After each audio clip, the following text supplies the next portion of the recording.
Hello and welcome to VistaTalks, interesting discussions with interesting people from all around the world. I'm your host for today, Priscillia Charles, and I'm delighted to be joined in Studio 2 today by our very own Elizabeth Riley. Hi, Elizabeth. Hi there. It's lovely to have you. So Elizabeth is the Director of Solutions Architecture at Vistatec. You're very welcome. I'm delighted to have you. Our first guest of 2021. So let's get on with the show. So Elizabeth, I'd like to start and jump right into your recent attendance at two major global conferences online, obviously, recently as a speaker. So first of all, you attended the Gala Connected event in September 2020, if I'm correct. Right. And the XTF event in December 2020. So can you tell us a little bit about these conferences, because you were a speaker at these? Yeah, I was a little bit, the role I had at XTM, the XTM conference in December was a little bit different than what I had at Gala. So I'm happy to talk a little bit about both of those. The Gala conference was actually good. It was a little bit nerve-wracking because that was my first opportunity to actually present at an industry conference. I had submitted a paper some time ago, actually. It felt like by the time that the Gala event came around, it had been many months since I submitted that proposal, and I was sort of struggling to remember what it is I thought was compelling about the topic. So it was a little bit nerve-wracking, but ultimately, in the end, it was a good experience because it was able to present to, a lot of industry folks, like a wide range of attendees on a topic that I had, prepared in advance as something of my own creation. So that was actually really fun. It was a good experience. It was the first time I'd done anything like that at an industry conference. I've been working in this field for a while, so that was a good milestone to have. Fantastic. And I know that you're like Lockwood Y43 is around the corner. So are you planning to attend this one? Yes, but only as a participant. So I didn't have any submission or anything like that this time. It's just been a little bit too busy. Unfortunately, yeah, my creative juices have dried up a little bit. Unfortunately, just with the the stress of life. But I hope to do that again in the future because those conferences I think are fun and a good way for people to exchange ideas and information. So I'd love to do that again. Thank you. And so now I'd like to move a little bit to your academic background. So from past professional experiences, I understand that you speak German and French, and I assume you must be fluent in both of these. Fantastic. So what drew you to learning languages in the first place?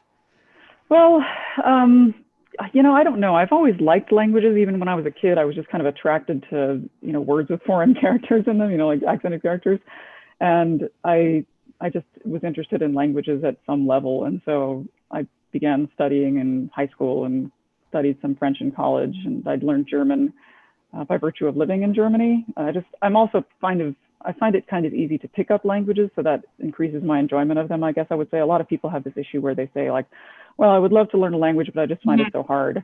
Yeah. And I've never really found that to be the case, for better or for worse. So that's kind of just how I got into it.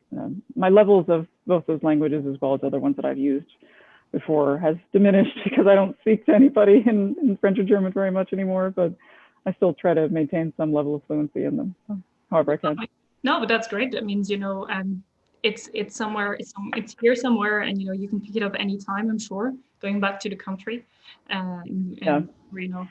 I mean, not at the moment, obviously, but some people it's easier than others, but that's fantastic. And do you have any other languages that I'm curious that you need to learn? If you could, any language? Yeah. Well, along those lines, I just find that languages, for me, they kind of tend to overlap among one another. So the more that you know about any language, then the more you can kind of decipher, or at least I can. I feel, some people might be laughing, like, what are you talking about? Like that?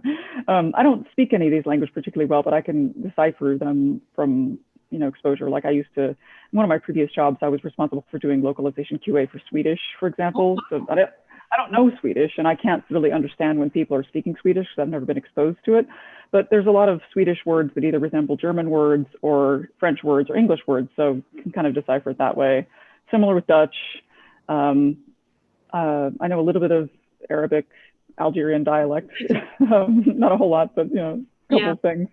Some Spanish, like I've never studied Spanish, but Spanish is similar enough to French that I can kind of follow along. So that's kind of the way that works. Languages being closer, or for sure. Yeah. That's really interesting. Okay, thank you. So, no, but that's great. That means you can. I'm sure you can pick it up, and next time we chat, you'll be able to tell me that you've managed to read an article in, I'm not sure, the language of choice. So I'm interested. It's not everyone. But now I'd like to move on to your professional journey. So you've held a variety of qualified positions, right, in the past, over the past 15 years in sales and production, and you're extremely knowledgeable about the client side of operations. And you've experienced as a linguistic QA manager, an account manager, software test lead for clients in the medical industry, device industry, sorry. So you've also experienced in software localization, QA, and TMS system. But I noticed that you did study the political sciences, right, in the US. Also studied multicultural marketing at the Paris Sorbonne University that I'm very familiar with. So tell me, what made you join the localization industry in the first place? Well, it was really just to try to find an opportunity to allow me to use languages. After I finished college, I went on a study abroad, or like a work abroad program. I went to France and worked for a few months in a marketing agency. And I had been struggling to find a way to integrate languages into my career. And after I went to France, I went to Germany, and I didn't know very much German, but I was still interested in hopefully using those languages. And after having done that, I found that there was an opportunity in a translation company where I first started, who was looking for a linguistic QA manager who actually needed to be a native speaker of English, but also with some level of fluency in some other language. So that was kind of how it happened. It was just really this desire to be able to use language skill in some way professionally, and that's kind of how I got into it. And what made you move on to then join a medical device industry? This is because, was it you wanted a particular position in localization, or was this the sector that attracted you? No, it was actually that the company I started with, so my very first job, well, I had a job that was prior to that, but it was not a full-time like sort of career thing. So I don't consider that my first job. My first job in localization was with this company that was specialized in medical device and pharmaceutical companies. So all of our clients were in that realm, and as a result, you just became specialized with that. So the opportunities just kind of came about as a result of that. I happened to move to Denver for personal reasons, and there was a gentleman I worked with in the Denver office of our larger company who was doing a lot of medical device software testing. And we happened to work together because I was working for the medical device arm of the company as a QA manager, and there was just a synergy there. So it was kind of a nice way to, kind of get some more experience. Yeah. So, but it's always been good. I've always enjoyed working with medical device companies because, they tend to do things that are technologically innovative, but also in the interest of helping people either improve their health or save lives generally. So that's always nice. Quite essential. Okay, thank you very much. Yeah. And now I'd like to move on to your current role at Vistatec. You are at Vistatec, and you've joined the organization in September 2019, if I'm correct. And you help support the company-wide sales division. You assist Vistatec to work closely with clients and partners globally, of course. So I'm quite curious, in an interview you said that there's so much that encompasses the solutions architect role that you took on, and you'll be faced with a variety of challenges. I understand this is what you said when you joined us, which keeps you motivated. And because you've always enjoyed helping solve common and complex problems in the localization industry with your experience. So tell me a bit about your role for our audience who wouldn't be familiar with a director of solutions architecture role. What do you like most about it and about Vistatec, and what do you think it's essential to an organization that's looking to go global? Sure. Well, just to start with the part about the role itself and what I like about it, that quote that you gave is actually very true. I've always really enjoyed trying to help solve problems of localization because my job or my career, I guess, the jobs that I've had over the course of my career have always involved some element of, client-facing work. And as a result of that, I've seen that localization can actually be very difficult for them. Whereas to us on the inside, there's often very obvious and simple solutions that they can implement. So I found that very interesting. And also I just really like helping them navigate their way through it. Because, if you're not a language person, it can be very complicated and frustrating to have to deal with that stuff. So that's always been a draw for me. And so in my role here at Vistatec, one of the things that I do as part of the sales team as a solutions architect is to try to help craft solutions to customer or prospect problems, right? So they come to us wanting to either change vendors or to have us present some kind of idea on how to solve a particular localization problem or help them launch some new initiative that's related to localization or multilingual content. And I find that interesting and challenging to try to work with them and use my knowledge of industry practices and tools and that sort of thing, but also with Vistatec processes and strengths to help them create something that will work for them and also is viable for us as a company. So that's one of the things I really enjoy about this job. Plus the people in the sales team, I really like them. It's a small team, but it's also very dynamic. There's lots of different personalities, but I think that people work together, work well together.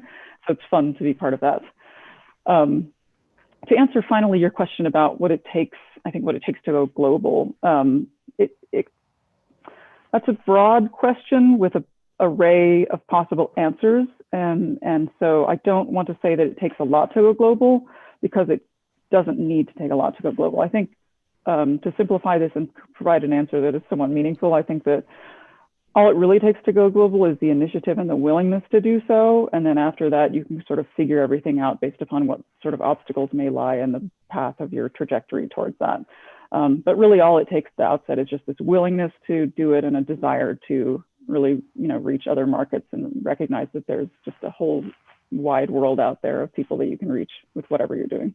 100%, yes, thank you very much. And it's not easy for everyone really to broaden to reach a different market, whether it is in the same continent or at the other end of the world. So now we speak of how Vistatec helps customers going global. Why do you think it is important for organizations and brands to focus on global content solutions and not simply just localization or translation? Because you could argue that, if you want to localize, you're adapting to another locale. But so what would be the difference? How would you? I think it's really critical because localization goes just beyond creating, releasing something, either a product or a service in another language. There's a cultural element that needs to be considered. So when we talk about multilingual content solutions, that's a bit more involved and also more encompassing than just saying, well, yeah, you want to sell your application to Italian customers, let's just translate it into Italian. There are cultural factors that come into play. And so multilingual content solutions to me implies a more holistic approach and an encompassing strategy that addresses more aspects than simply language. So I find that that's actually very important. And I think we're doing that pretty well because, Vistatec operating on a very programmatic level with many of our customers, we're able to look at different aspects of their work. It's not transactional. There's nothing to say that that's an incorrect way of approaching it. Many customers are simply not at the level where they have need for a programmatic approach. They just have small bits of stuff to get translated. So they're just not that very far along on their journey. But the whole multilingual content solutions is a way, I think, of addressing these different aspects of creating content that is ready to be consumed by consumers, customers or whichever end users in another language, but is also that is culturally representative and meaningful for them beyond just language. Thank you. Yes, I suppose you can't sell to your customer, I don't know, in South America, just like you would sell in Eastern Europe, for instance. And that is the fine line. Yes, it is. It demonstrates the importance of localization and when you try to go global. So thank you. And so now, for those of you who wouldn't know, Elizabeth is also very much involved in a number of other activities, such as managing a women localization chapter. So in June of 2019, before joining Vistatec, you co-founded the Colorado chapter of the organization with Suzanne Frank, Vice President of Global Sales Enablement at Vistatec as well. So, now, I understand that the chapter, if I'm quoting right, was founded as it recognized the need for women in localization representation, mentorship, and the support for women at any stage in their career within this vibrant, ever-evolving industry, which is, and Women in Loc, as we like to call it, Colorado, or WLCO, as it can also be referred to, brings together Colorado's localization and translation experts, right? Like some of the other chapters. And so tell us a little bit about it. I'm curious, some of our audience is not necessarily familiar with the organization is truly global all around the world. So tell me about this chapter, please. Sure, yeah, happy to. So Women in Localization is a global organization, a nonprofit that serves to meet those goals, right? Like promote the role of women in localization as an industry and also help with career development and mentorship and as well as education on best practices and that sort of thing. And so strangely, there's a huge number of people who work in localization in our area. So I'm based in Denver, but Boulder is also a city with a localization hub that's not too far away, probably about 35 miles from Denver. Mm-hmm. And Suzanne and I had gotten together at the very outset of our relationship. We did not actually work together at that time, but we were kind of just like, why is there not a Women in Loc chapter for Denver, or the Denver Boulder, what we call the Front Range? It's just been really puzzling because there's a bunch of localization companies, LSPs, and there's also clients with satellites or headquarters. There's medical device companies. It's just really weird. Like we probably, between the two of us, Suzanne also used to live in this area. We probably knew 100 people among ourselves who were working in localization and would be potential members. So it was just kind of baffling to us that this didn't already exist. It was like, how could this be possible? So we worked together with the Women in Localization board members who give guidance to new chapters on what requirements need to be fulfilled in order to create a new chapter and sort of things like that. And we got it running, got it up and running up off the ground, and did our first event in the summer of that year, and it was really good. A lot of people were saying the same thing that we were. It was like, why was there not a chapter here before? Because there were easily like, I don't know, 65 people in our sort of initial batch of members. So it tapped an unmet need for sure. And I can imagine easily, of course, with what you're saying. And it must be growing, although you're not able to attend in person and create a gathering. Yeah, it must be growing, by the day. Yeah, I mean, the Women in Localization board members are really good about providing support for the individual chapters and helping them grow, but also cross-chapter sort of initiatives. So that's been a thing that's been happening, is a lot of chapters are working together to do virtual events and also, meet and network with each other. So that's been good. And I think our chapter is growing here in Colorado, even though, again, I don't know if I'd say suffered a bit, but, the in-person meetings are certainly a highlight of the organization for me. It's always great to meet up with other people in person and just, of course, and exchange best practices and challenges you're facing as well. Thank you. All right, so now moving on to the past challenging year that we've all been, as we mentioned, we're not able to host in-person events, but we keep on in good relationship online. How has the year been for you, and how do you see this year changing really? Because I suppose you've had to adapt, your everyday life like everyone. We work from home, we're not able to meet in person, go to clients' meetings. So how has it been for you, and how do you see this changing onwards, in the next few years?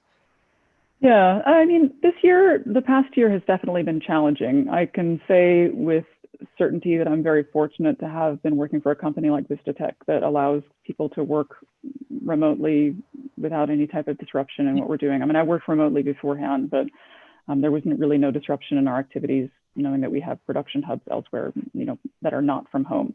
And also, just on a personal level, I've been fortunate that I didn't have any major nefarious effects from the situation. So I'm really, thankful to express all of that. But, there are still challenges. A big part of our job as solutions architects is supporting the sales team. And often that involves customer visits or meeting in person with prospects to really get to know them and find out what their challenges are and just talk to them. And of course, with the limitations on travel and movement, that certainly doesn't happen any longer. I mean, we have Zoom meetings and that sort of thing, but there's an element of personal interaction that is missing. And I think that's one of the most challenging things. So not only on a professional level, but a personal level, we've all probably suffered from that. Like, you can have virtual interactions, but at some level, they're certainly not the same as meeting up with people in real life. Yes. So, that's just par for the course based on what we're dealing with. But to kind of indicate what that might mean for the future, I do certainly think that not to be pessimistic or put things on a negative note, we're certainly not out of the woods yet. And we'll continue to see restrictions, but these are in service of a greater, need to try to get things back into order. And at some point, perhaps there will be, sort of a silver lining to the cloud, right? Like we'll maybe appreciate more what we have, and people will perhaps create deeper connections with those that they care about and recognize how tenuous a lot of things are, that they can change very quickly. Yeah, no, it's true. And I think the way that we host events and we do business has changed dramatically, and will last really for years to come. So.